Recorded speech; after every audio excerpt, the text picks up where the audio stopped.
Hello everybody, as you know that we are doing the revision of chapter 1 and half of the chapter or most probably we have done in my previous video. Now I want to explain the remaining topics of this chapter. So what is sublimation? What is sublimation I have already told you, but let us revise it. Actually a change of state directly from solid to gas and vice versa is known as sublimation. Have you seen that camphor? That is also sublime. Sublimes are those substance which undergoes sublimation process. Okay. And another example is anthracene. Then have you seen naphthalene balls? That is also sublime. Okay. Ammonium chloride, that is also sublime. So it undergoes sublimation process. Okay. And another solid carbon dioxide gas, that is also sublime. Okay. So these are the sublimes which undergoes under the sublimation process. So let us write the definition of sublimation. A state or change of state, you can write a change of state directly from solid to gas without changing into liquid. You can write that line also, without changing into liquid state and vice versa.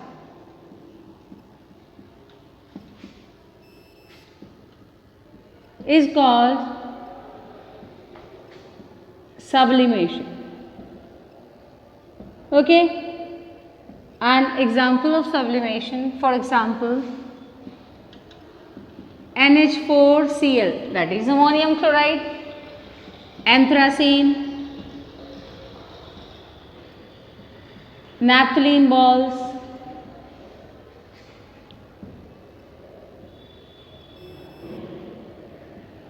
or you can write naphthalene, camphor,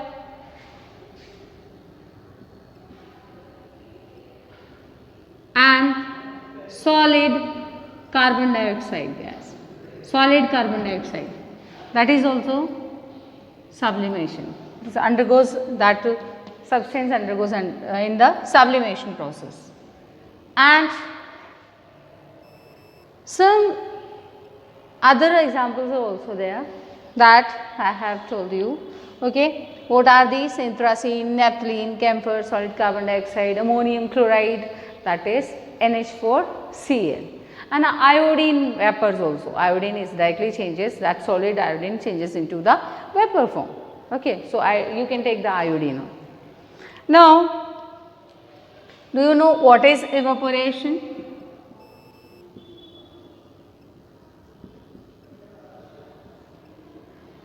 You can write that evaporation is the phenomena in which the liquid changes into vapors below its boiling point at any temperature. Evaporation takes place at any temperature, but the boiling takes place at fixed temperature. Okay. So you can write the difference between evaporation and boiling. Got it? And you will describe it or comparison or do the comparison between the evaporation and boiling. Evaporation is actually, it is an surface phenomena, but boiling is an bulk phenomena. Bulk phenomena means whole water will be boiled and its temperature is fixed, at least 100 degrees temperature. But that evaporation is taking place at any temperature. So it will be like that. It takes place at not a fixed temperature, it takes place at any temperature. So let us start the definition of evaporation. What is evaporation? So let us write the definition. The phenomena of change of a liquid into vapors at any temperature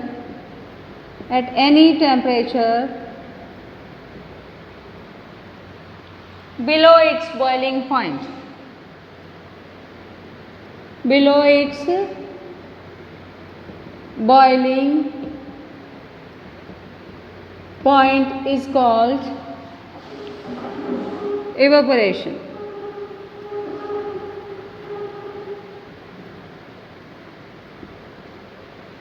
Now some factors which affect the evaporation are surface area, wind speed, then humidity.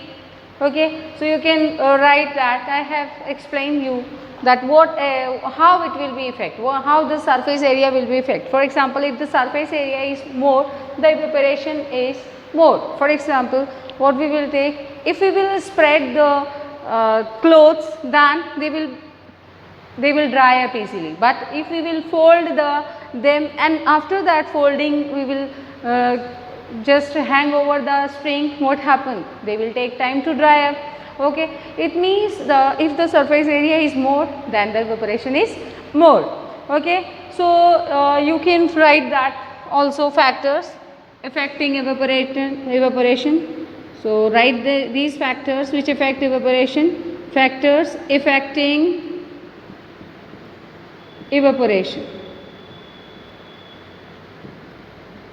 What are the factors? Temperature. Temperature is the factor. If the temperature is more, then evaporation is more. It means evaporation directly proportional to temperature. So you can write here evaporation directly proportional to temperature. Okay. It means if the temperature is high, the evaporation is also more. Okay. Temperature is low, evaporation becomes less. Okay. So it will depend on the temperature. Evaporation depend on the temperature. Second, surface area. Surface area means the evaporation is directly proportional to the surface area also. If the surface area is more, the evaporation is more. If surface area is less, then evaporation is less. Okay. So you can take that, you can write in bracket evaporation directly proportional to surface area. Next factor is humidity. That is, humidity is inversely proportional to the evaporation. It means if the humidity is more, then evaporation becomes less. Okay. And if the humidity is less, then evaporation becomes more. Okay. So next third point is humidity. Humidity is inversely proportional. So you can write evaporation is inversely proportional to the humidity. Evaporation is inversely proportional to the humidity. It means if the humidity is more in the atmosphere, then what's happened? Evaporation becomes less. If the humidity is less, then what's happened? Evaporation becomes more. Okay. Now wind speed. What's happened? Evaporation is directly proportional to the wind speed. If wind is more, then evaporation becomes more. Have you seen during the time of rainy season what your mama is doing? Mama will spreading what she is doing? She will that during the rainy season what's happened? The clothes becomes wet. and the sunshine is less there and more of humidity is present in that atmosphere, then what's happened? She spread the clothes under the fan, so they will dry up easily. Why? Because of the wind. And during the windy days also that clothes becomes dry easily. Okay. So it will increase the, you can write the evaporation is directly proportional to the wind speed. Wind speed. Now last you can take that evaporation is directly, or you can set it depends on that evaporation will be like that. If we will take the carbon compounds will another boiling point, so it will depend on the nature of the substance. Evaporation depend on the nature of the substance. You can write nature of the substance. Okay. So those substance which has less boiling point, okay, they will evaporate first, and those which have more boiling point, then they will take time. Okay. So like that also that evaporation depends on these factors. Now next we can take the another topic, latent heat. Latent heat, you know that what is latent heat? Latent heat is an hidden heat which will use to break the bonds between them or break the force of attraction between the substance, or this heat is used to change the state of matter. Okay. So you can write the definition of latent heat of fusion and latent heat of vaporization. Okay.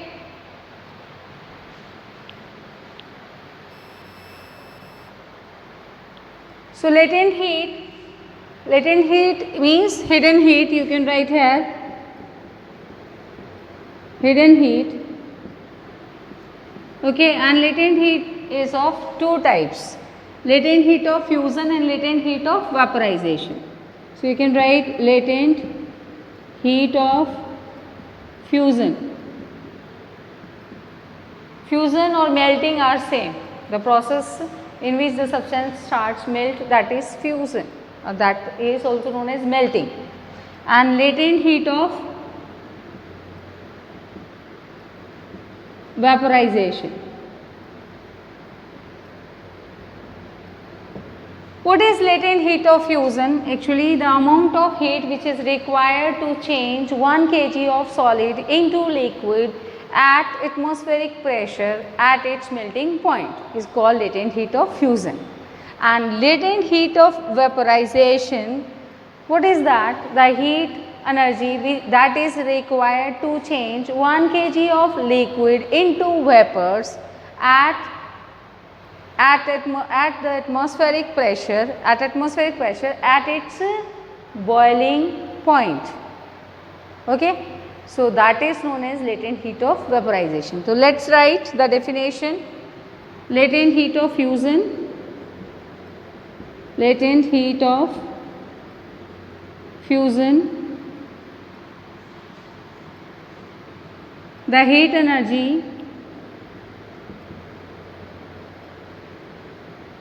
energy that is required to change 1 kg of solid into liquid at atmospheric pressure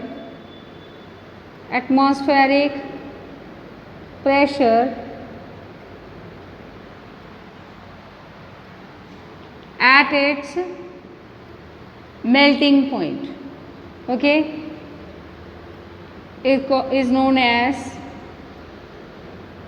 is known as, you can write anything, latent heat of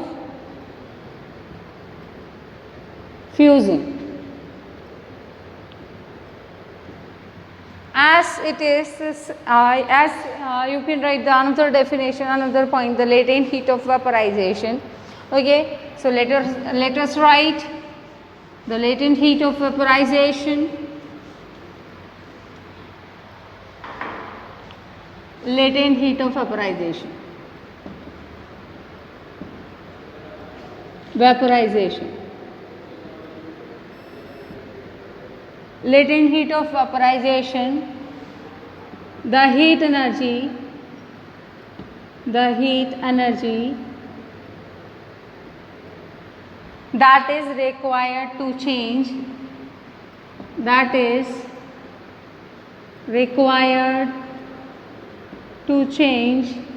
or you can write the amount of energy, the amount of heat energy, you can write like that also. You can write the amount of heat energy that is required to change 1 kg liquid.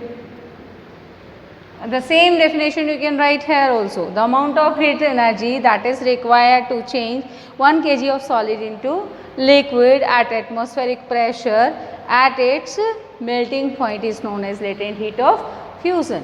Here the amount of heat energy that is required to change 1 kg of liquid into vapors or gas, into vapors most probably, vapors at atmospheric pressure,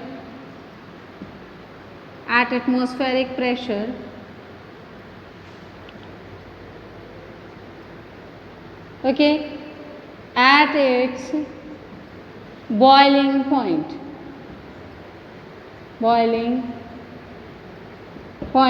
Is known as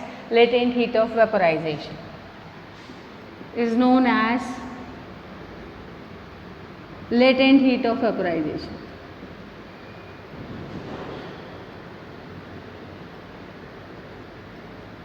Vaporization.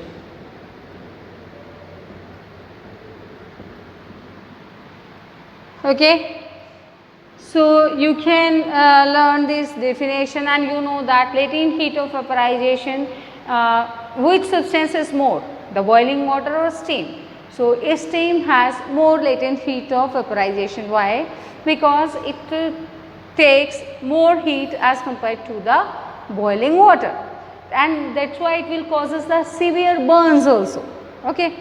So this is the main topic, and what is the another topic that we will take?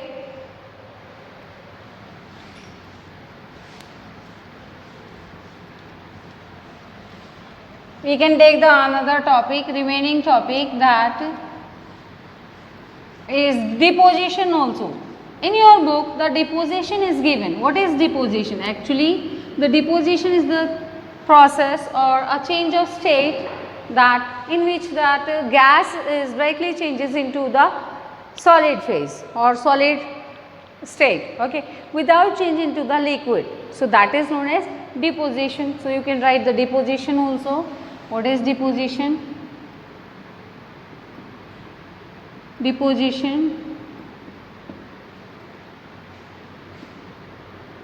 A change of state, you can write a change of state directly from gas to solid without changing into liquid.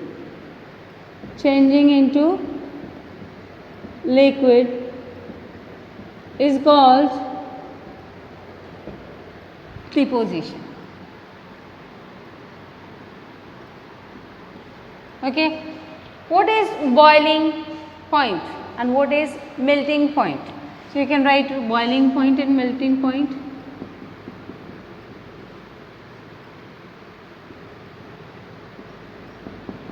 The temperature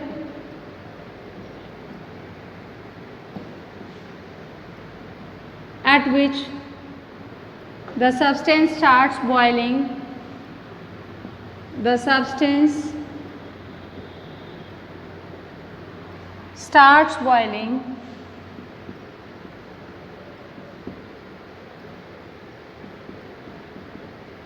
at atmospheric pressure, at its atmospheric, at you can write at its atmospheric pressure.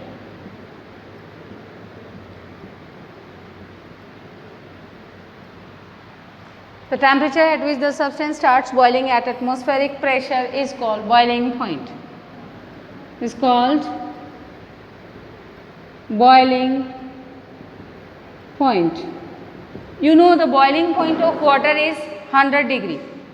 So boiling point of, for example, you can write the example, boiling point of water is 100 degree Celsius, okay.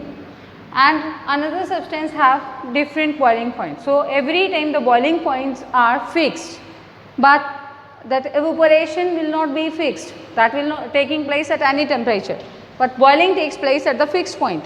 Next is melting point. Melting point, the temperature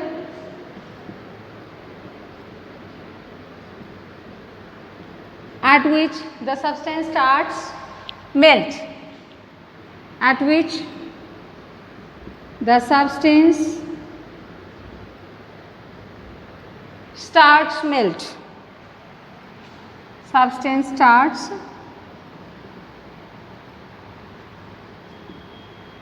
melt.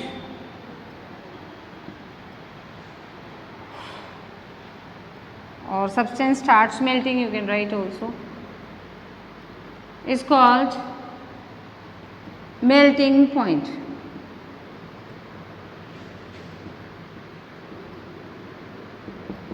The melting point of ice is 0 degree Celsius. For example, melting point of ice is 0 degree Celsius. Okay. So what's happened if we will put something like acetone on our hand or palm, so what's happened, we feel very cool. Why we are feeling the cool? Actually what's happened, when the substance evaporates, then it will cause a cooling effect. Why? Because it will use the heat from that specific area or surrounding and it causes cooling effect. Have you seen during the summer days what we will do?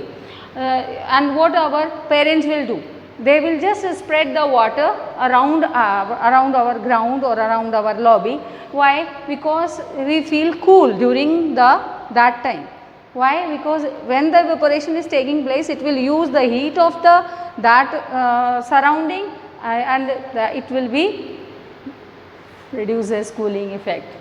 Have you seen that our pot, earthen pot contains water, that is also very cool? Why? Why it will be cool? Actually the pot contains the very small pores. Okay, pores are present in that earthen pot.